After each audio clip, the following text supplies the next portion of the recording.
16 tahun sudah era reformasi kita nikmati.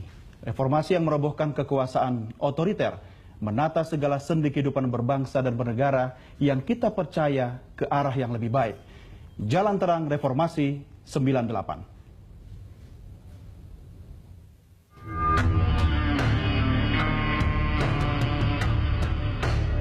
Krisis ekonomi yang begitu parah pada tahun 1997 hingga 1998 tak lantas menumbangkan kekuasaan Soeharto.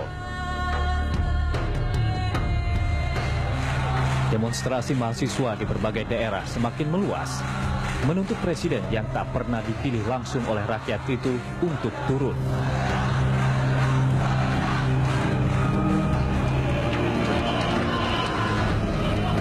Di tengah situasi ekonomi politik yang merongrong rezim Orde Baru, Soeharto terbang ke Kairo, Mesir pada 9 Mei 1998 untuk menghadiri KTT G15. Sampai suatu saat ada kegiatan beliau di KBRI ketemu dengan warga Indonesia yang ada di Mesir. Saat itu Jakarta sudah dalam keadaan yang bergolak terbakar. Beliau menyampaikan bahwa ya kalau rakyat sudah tidak bersedia lagi untuk menerima saya selaku presiden, saya tidak berkeberatan kalau harus saya meletakkan jabatan. Di hari yang sama pada 13 Mei, kerusuhan melanda Jakarta sehari setelah 4 mahasiswa Trisakti tewas tertembak.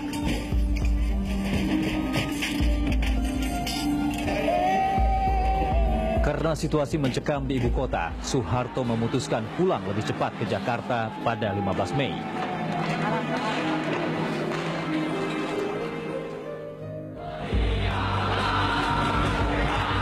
Desakan agar Soeharto mundur tak hanya muncul dari luar lingkaran kekuasaan Soeharto. Pada 18 Mei, salah satu orang terdekat Soeharto, Harmoko, meminta penguasa Orde Baru itu untuk mundur. Lalu tiba-tiba melalui televisi radio, Pak Harmoko selaku ketua DPR, bukan MPR, ketua DPR kalau salah itu, ketua DPR menyampaikan agar supaya meminta Pak Harto untuk mengundurkan diri selaku Presiden Republik Indonesia. Tentu semua kaget ya, karena waktunya tidak lama itu. Cepat sekali perubahannya, waktu meminta sebagai ketua Golkar untuk Pak Harto bersedia ditunjuk kembali sebagai presiden. Beliau tidak pernah terlihat ya, apakah sedang gembira, apakah sedang sedih. Keesokan harinya, Soeharto memanggil 9 tokoh antara lain Abdurrahman Wahid alias Gus Dur, Nurholis Majid atau Cak Nur, dan MH Ainun Najib. Saat itu Soeharto menyatakan akan merombak kabinet dan membentuk komite reformasi. Rencana membentuk komite reformasi gagal, sebab keesokan harinya 14 menteri yang dipelopori Menko Ekwin Ginanjar Kartasasmita menyatakan tak bersedia lagi duduk di kabinet.